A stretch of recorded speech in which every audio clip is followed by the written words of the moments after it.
Assalamualaikum warahmatullahi wabarakatuh. Salam sejahtera untuk kita semua.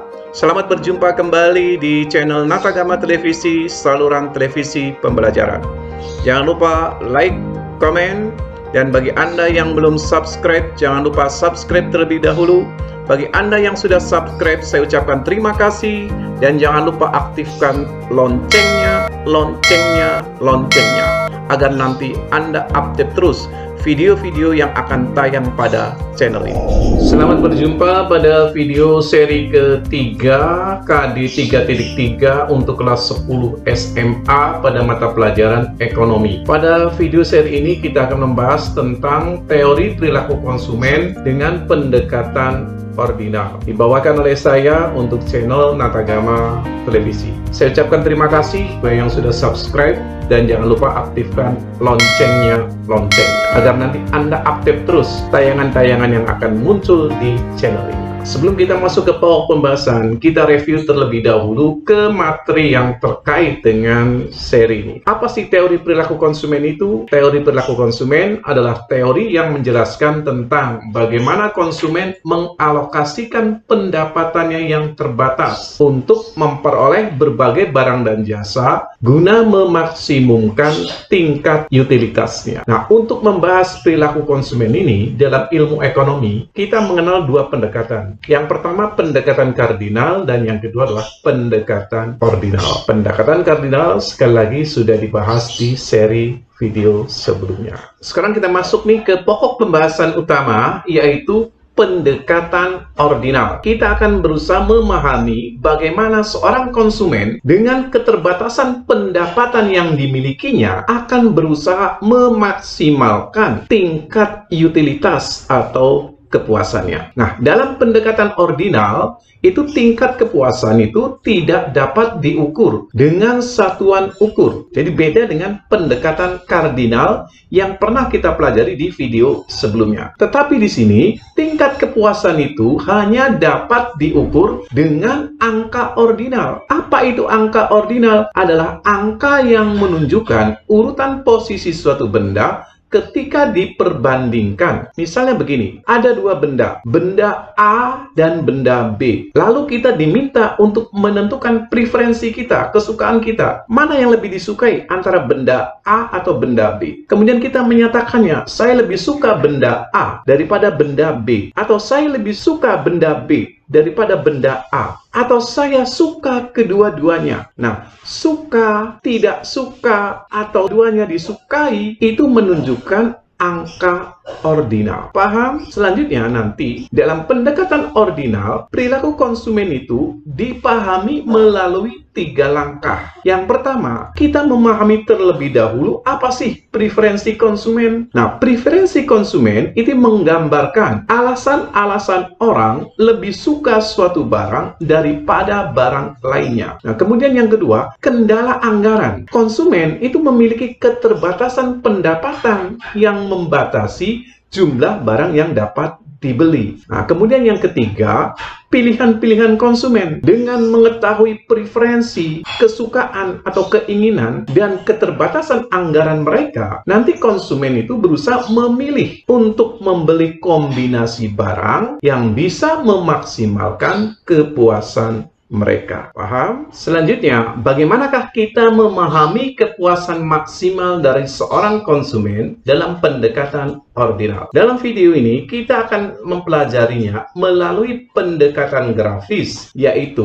melalui kurva indiferensi dan kurva kendala anggaran. Nah, ini dikembangkan oleh Sir John R. Hicks untuk menghindari kelemahan dari teori nilai guna atau teori nilai utility yang pernah kita pelajari dalam pendekatan kardinal. Bagaimana bentuk kurvanya? Bentuk kurvanya seperti ini. Ini adalah kurva indifference dan yang ini adalah kurva kendala anggaran. Oke? Langkah yang pertama ketika nanti kita ingin memahami perilaku konsumen, pertama kita pelajari terlebih dahulu adalah memahami bagaimana preferensi seorang konsumen. Konsumen yang rasional dalam membandingkan atau memeringkat preferensinya, dia menggunakan asumsi-asumsi berikut. Yang pertama, komplit. Konsumen yang rasional itu memiliki informasi yang lengkap tentang barang atau kombinasi barang yang diperbandingkan. Karena dia memiliki informasi yang lengkap, maka dia bisa menyatakan preferensinya, bisa menyatakan mengapa dia lebih suka benda A daripada benda B, atau kombinasi A daripada kombinasi B. Dia bisa menyatakan itu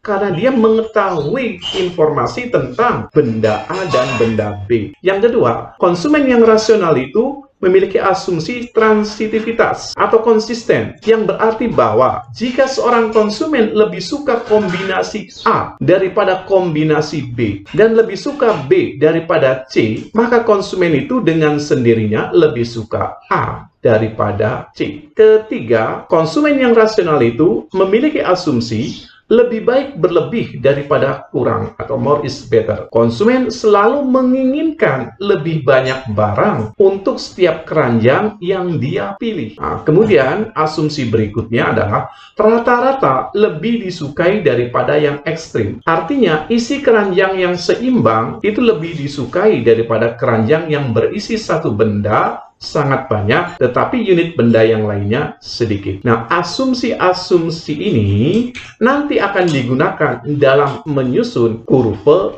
indiferensi. Ya, dari seperti yang tadi dikemukakan dalam slide sebelumnya, memahami tingkat kepuasan konsumen melalui pendekatan ordinal itu, kita akan memahaminya melalui salah satunya kurva indiferensi ini. Lalu, apa sih kurva indiferensi itu? Atau indifferent curve? Different itu artinya berbeda-beda. Indifferent artinya tidak berbeda-beda atau sama. Nah, kurva indifference adalah kurva yang menunjukkan semua kombinasi isi keranjang pasar atau gabungan barang-barang yang memberikan tingkat kepuasan yang sama kepada seseorang. Misalnya begini, kita ambil contoh ada dua komoditas, yaitu buah jeruk yang kita lambangkan dengan X dan apel atau Y. Nah, seorang konsumen ini akan mengkonsumsi buah jeruk dan apel dengan keterbatasan pendapatan yang dimilikinya. Maka berapa jumlah buah jeruk dan buah apel yang bisa dibeli dengan pendapatan yang dimilikinya ini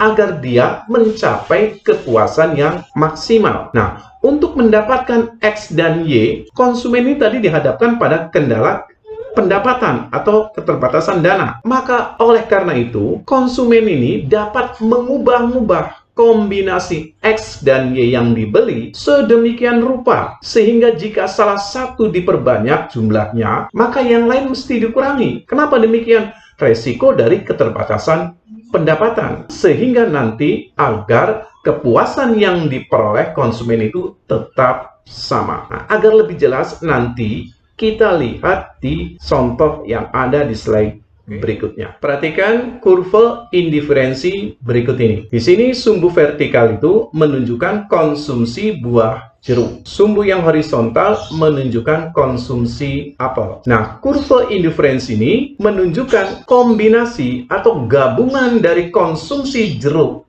dan konsumsi apel yang menunjukkan tingkat kepuasan yang sama. Misalnya kita lihat di sini, pada titik B, jika kita mengkonsumsi 50 jeruk, itu maka konsumsi apelnya adalah 20. Nah, kemudian kalau kita ingin menambah konsumsi apel menjadi 30, maka konsumsi jeruk ini kita turunkan menjadi 20. Ada di titik A. Kalau kita ingin menambah konsumsi apel menjadi 50, maka konsumsi buah jeruk itu hanya 20. Ada di titik C. Nah, titik B, A, dan C itu menunjukkan keranjang pasar atau gabungan komoditas atau kombinasi barang yang menunjukkan tingkat kepuasan yang sama. Jadi di sini baik di B, di A, atau C ini menunjukkan tingkat kepuasan konsumen yang sama. Kalau konsumsi jeruknya 50, berarti apelnya 20. Kalau konsumsi jeruknya 30, berarti konsumsi apel itu 30. Kalau konsumsi apel 50, maka konsumsi jeruk 20. Semua pilihan ini menunjukkan tingkat kepuasan yang sama. Jadi B sama disukai dengan A sama disukai dengan C. Jadi ketiganya ini disukai oleh konsumen. Nah, ini menunjukkan tingkat kepuasan yang sama. Nah, selanjutnya, ini yang seringkali ditanyakan dalam soal-soal. Anda harus mampu menunjukkan ciri-ciri dari kurva indiferensi. Ciri yang pertama, turun dari kiri atas ke kanan bawah. Dari kiri atas ke kanan bawah. Ini menunjukkan adanya trade-off atau saling meniadakan antara satu barang yang satu dengan barang yang lain. Perhatikan di sini, pada saat konsumsi jeruk itu 50, konsumsi apel di sini hanya 20. Ketika ingin menambah konsumsi apel menjadi 30, menambah ini dari 20 ke 10, ada tambahan 10 ya, dari 20 ke 30. Resikonya apa? Harus mengurangi konsumsi jeruk yang semula 50 menjadi 30. Kehilangan jeruk sebesar 20. Artinya di sini saling meniadakan. Satu ditambah menyebabkan yang lain itu jumlahnya berkurang. Selanjutnya ciri kurva indiferensi yang kedua yaitu cembung ke arah titik origin atau titik nol. Ini kurva indiferensinya. Dia cembung ke arah titik nol ini atau ke titik origin. Mengapa kurva indiferensi ini cembung ke arah titik origin? Hal ini disebabkan MRS atau marginal rate substitution atau tingkat pergantian marginal yang semakin kecil. Ini penjelasannya. Pada waktu konsumen mempunyai suatu barang X yang relatif lebih banyak jumlahnya dan barang Y yang relatif sedikit jumlahnya, maka diperlukan pengurangan konsumsi yang besar barang X untuk memperoleh tambahan barang Y. Akan tetapi, setelah memperoleh barang Y yang banyak, maka akan semakin sedikit pengurangan barang X untuk mendapatkan barang Y.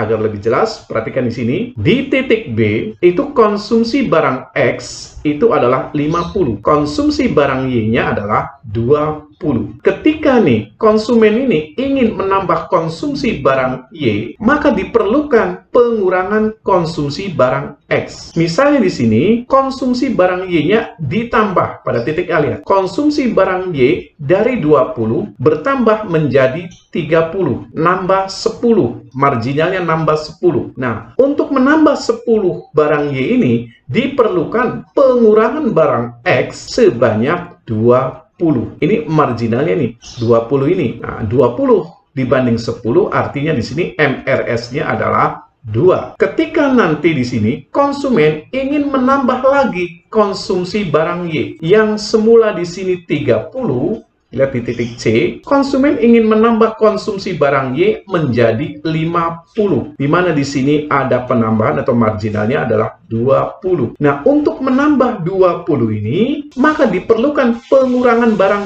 X yang semula 30 itu berkurang menjadi 20. Di sini ada pengurangan sejumlah 10. Nah, yang dimaksud dengan MRS ini semakin kecil, yang semula di sini pengurangan 20 mendapatkan 10, artinya MRS-nya 2. Ketika berpindah di sini dari titik A ke C, pengurangannya yang semula di sini 30 ke 20 berarti 10, di sini untuk mendapatkan 20, artinya 10 dibanding 20, artinya setengah. Yang semula 2 turun menjadi setengah. Nah, ini disebut sebagai MRS yang semakin mengecil. Dan wajar seperti itu. Kita biasanya ketika memiliki barang yang jumlahnya banyak, itu kurang menghargai barang itu. Maka kita rela mengorbankan barang yang jumlahnya banyak untuk mendapatkan barang lain lebih sedikit yang belum kita miliki. Nah, di sini jadi artinya MRS itu semakin mengecil. Selanjutnya kita akan masuk nih ke ciri yang ketiga dari kurva indifference. Namun sebelum kita masuk ke ciri yang ketiga, saya jelaskan terlebih dahulu bahwa kurva indiferensi ini merupakan gambaran dari preferensi konsumen. Nah, preferensi konsumen ini bisa saja digambarkan lebih dari satu kurva indifferent. Nah, di sini ada contoh dua buah kurva indifferent. Ada kurva IC1 dan ada kurva IC2. Ini ada contoh gambar yang salah. Kenapa di sini salah? Karena di sini lihat nih, cirinya ya adalah ciri yang ketiga itu tidak boleh saling berpotongan. Mengapa tidak boleh saling berpotongan? Karena itu akan melanggar beberapa asumsi dasar dari kurva indifference. Pada slide sebelumnya, kita sudah belajar apa sih asumsi-asumsi yang dibangun ketika kita membuat kurva indifferent. Ada asumsi complete, asumsi transitive, more is better, dan sebagainya. Nah, perhatikan di sini, seandainya ada dua kurva IC seperti ini, ada IC1 dan IC2.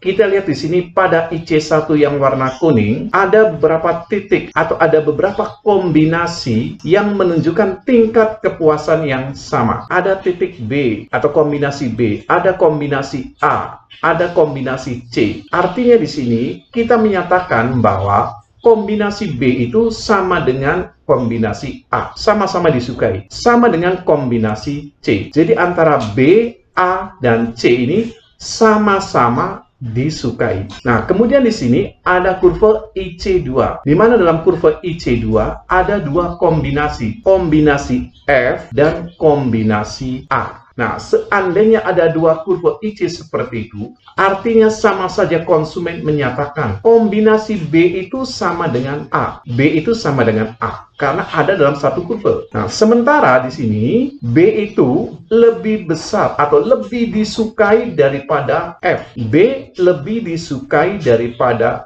F. Kenapa B lebih disukai daripada F? Karena kombinasi yang ada di titik B ini jumlahnya lebih banyak daripada titik F. Ingat, asumsi more is better. Berlebih itu lebih disukai. Nah, kemudian kita lihat sini. Ketika ada perpotongan seperti ini, maka kesimpulannya F itu sama dengan A. Karena F dan A ini ada dalam satu kurva yaitu IC2. Maka jika F itu sama dengan A, nah ini asumsi yang dilanggar nih kalau berpotongan. Itu akan melanggar asumsi transitif. Mengapa? Nah, karena di sini kalau kita mengatakan B itu sama dengan A karena ada dalam satu kurva dan B itu lebih disukai atau lebih besar daripada F sesuai dengan asumsi more is better, maka seharusnya A itu lebih disukai daripada F. Jadi tidak boleh ini F itu sama dengan A, nggak boleh F sama dengan A. Karena A itu lebih disukai daripada F. Sesuai dengan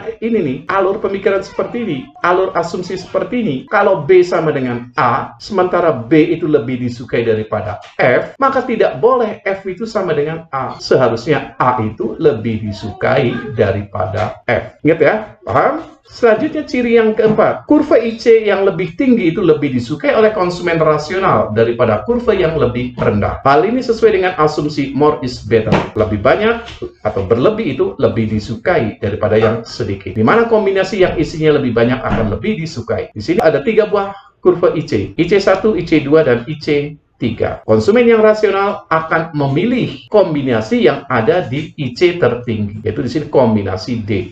Kenapa? Karena pada kombinasi yang ada di titik D ini, jumlah barangnya lebih banyak. Oke ya? Selanjutnya kita akan membahas tentang tingkat penggantian marginal atau marginal rate of substitution atau MRS.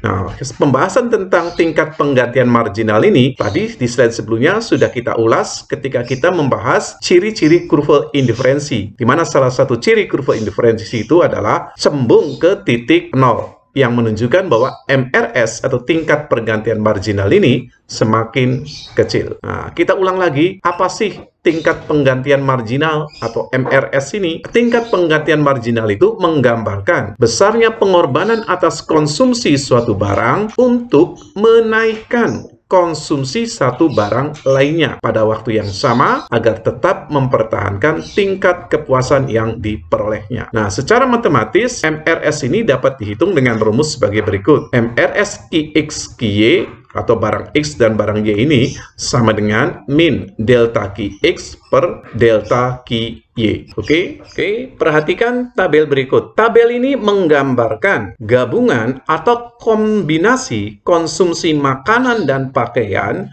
yang memberikan kepuasan sama. Di sini ada beberapa titik kombinasinya. Ada kombinasi A, B, C, D, E, F. Kemudian di sini ada kolom makanan dan kolom pakaian. Pada kolom selanjutnya di sini kolom yang menunjukkan tingkat penggantian marginal atau MRS antara makanan dan pakaian. Kita lihat terlebih dahulu pada kombinasi A. Pada kombinasi A di sini kita melakukan konsumsi 10 makanan dan 2 pakaian. Selanjutnya kita lihat pada kombinasi B. Ketika kita akan menaikkan konsumsi pakaian yang semula 2 menjadi 3, maka kita harus mengorbankan konsumsi makanan yang semula 10 menjadi 7. Jadi ada pengurangan konsumsi makanan untuk menambah konsumsi pakaian. Di mana di sini marginal untuk makanan ini besarnya 3, marginal untuk pakaian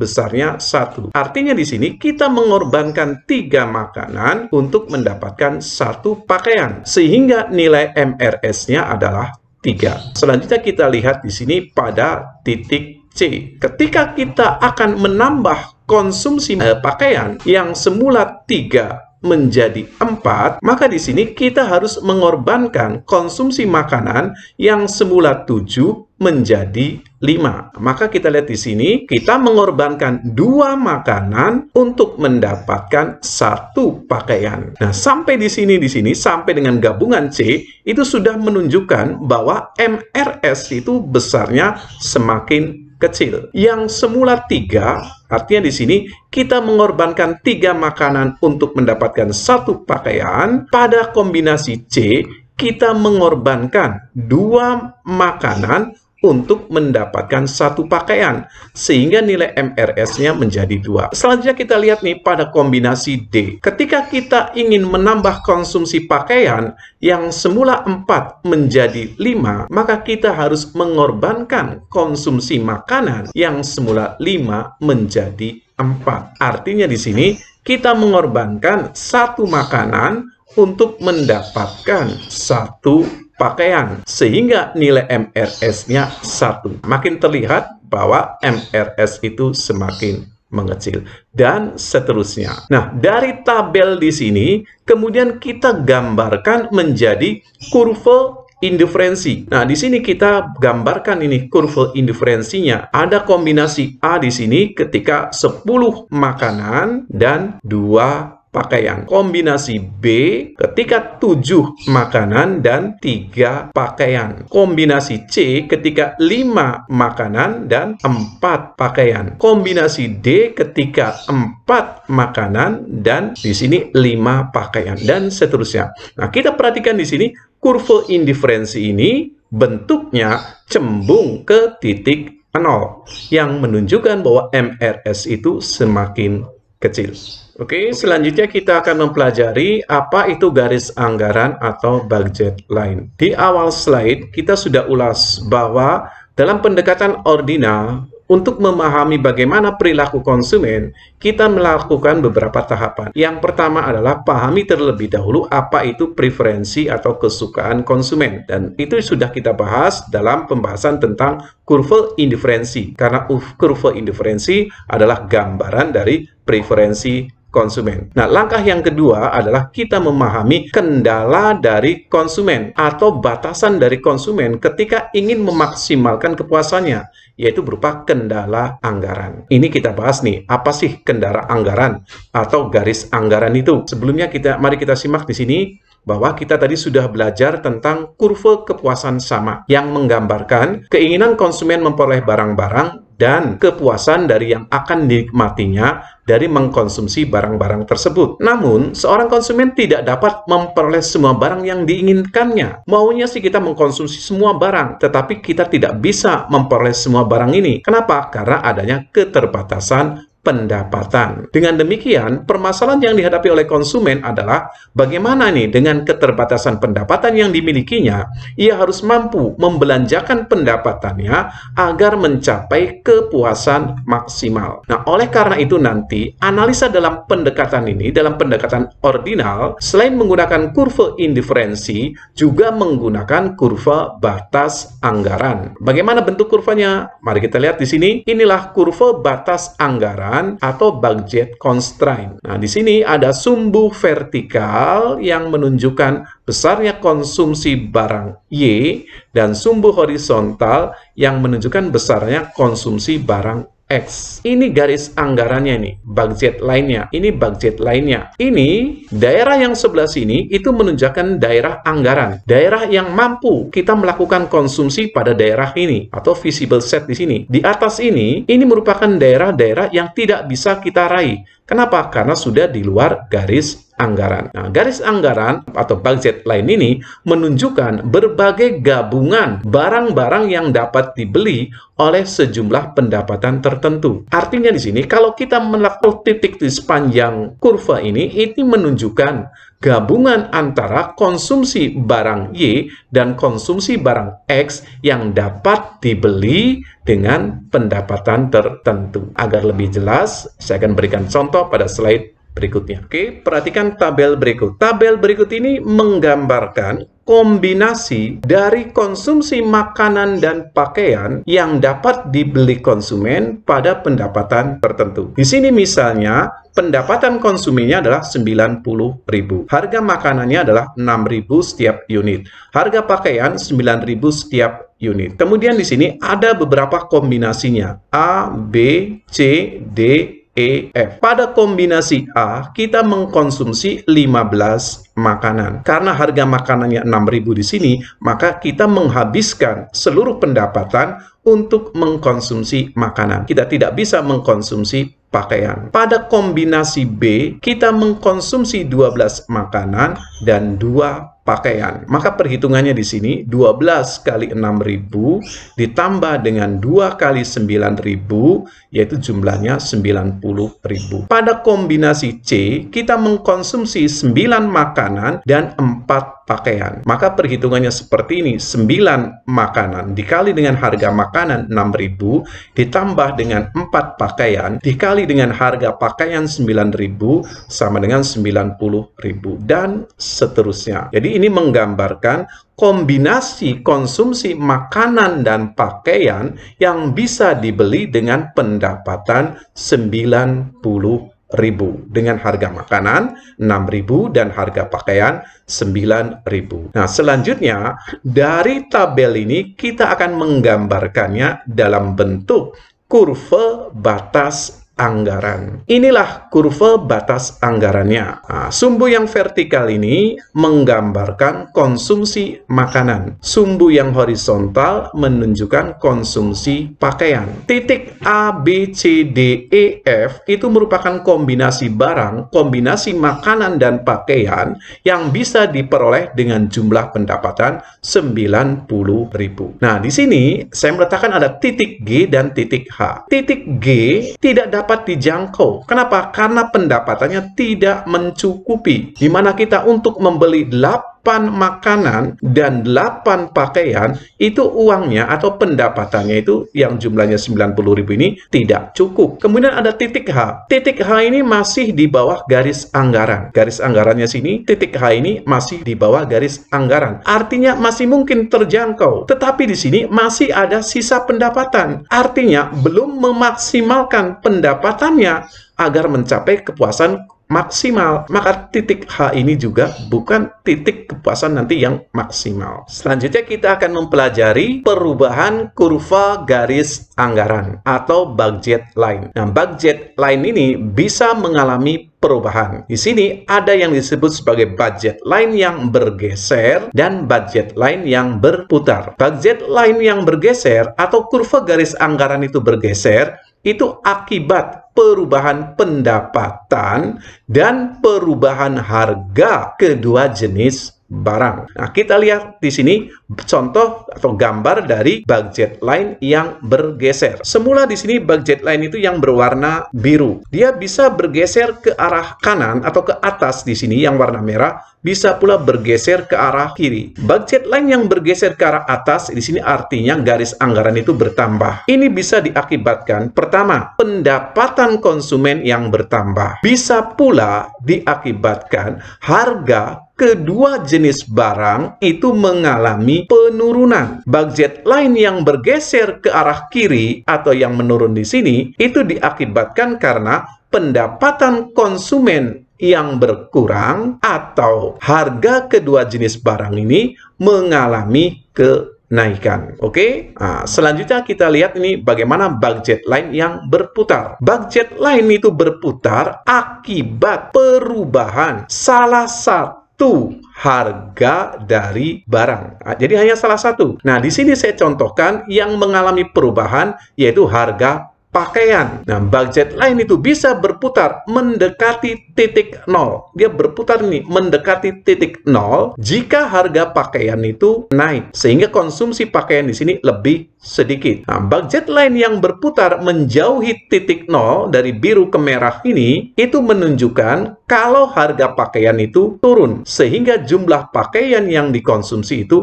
lebih banyak. Selanjutnya, setelah kita mempelajari tentang kurva indiferensi yang menggambarkan tingkat kepuasan yang ingin dicapai oleh seorang konsumen, dan kita juga sudah mempelajari tentang kurva garis anggaran yang membatasi keinginan konsumen, selanjutnya kita akan belajar menentukan di mana titik keseimbangan konsumen atau titik kepuasan maksimal konsumen. Jadi, mari kita simak di sini. Setelah kita mempelajari indifferent curve dan budget line, kini saatnya kita menggabungkan dua kurva tersebut untuk memperoleh keseimbangan konsumen. Artinya di sini keseimbangan konsumen ini nanti kita bisa dapatkan melalui pendekatan grafis ketika kita menggabungkan kurva indifferent dan budget line.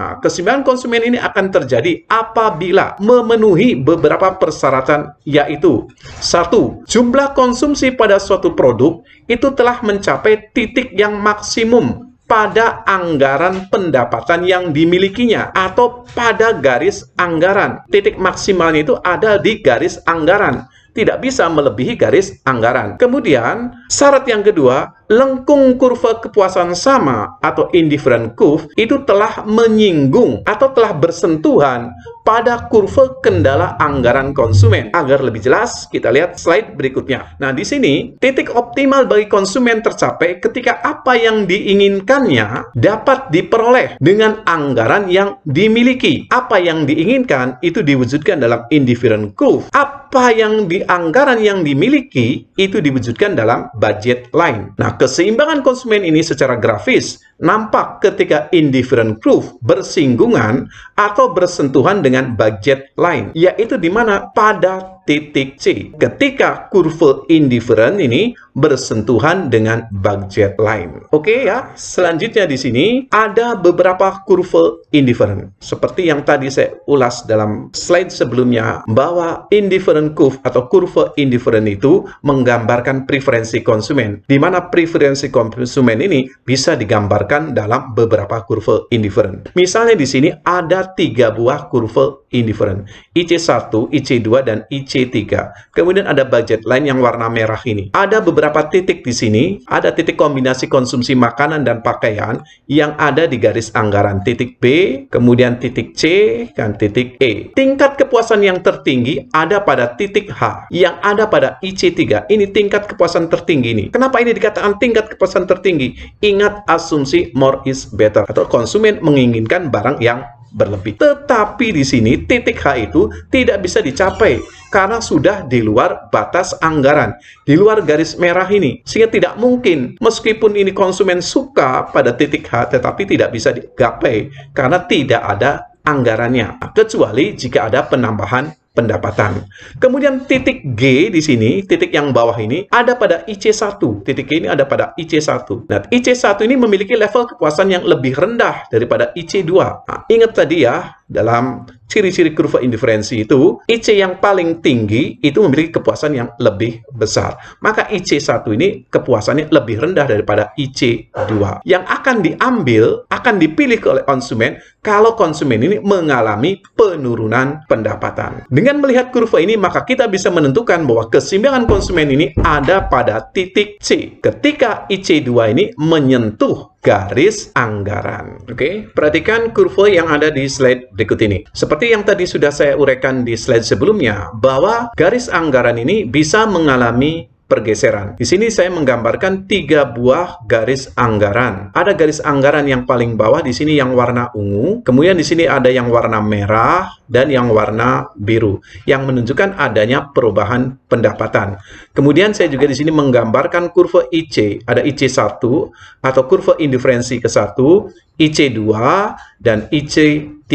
Nah, kemudian ada beberapa titik tingkat kepuasan maksimum. Di sini ada titik G. Titik G ini menunjukkan kepuasan maksimal pada saat garis anggaran itu yang warna ungu ini, yaitu ketika di sini IC1 menyentuh garis anggaran yang warna ungu. Kemudian kita lihat ini yang di titik C. Titik C ini merupakan kepuasan maksimal yang dicapai oleh konsumen pada saat kurva indiferensinya ini adalah IC2. Dimana ketika IC2 ini menyentuh garis anggaran warna merah, di sini ada di titik C. Ini kepuasan maksimalnya. Pada saat garis anggaran itu ada di warna biru di sini, kepuasan maksimal itu ada di titik H. Ketika di sini IC3 itu menyentuh garis anggaran yang warna biru. Nah, kemudian saya menghubungkan ketiga titik keseimbangan masing-masing pada tiap-tiap anggaran. Ada di sini kurva yang warna merah ini disebut sebagai income consumption curve atau kurva konsumsi pendapatan yang dibentuk dengan menghubungkan titik G,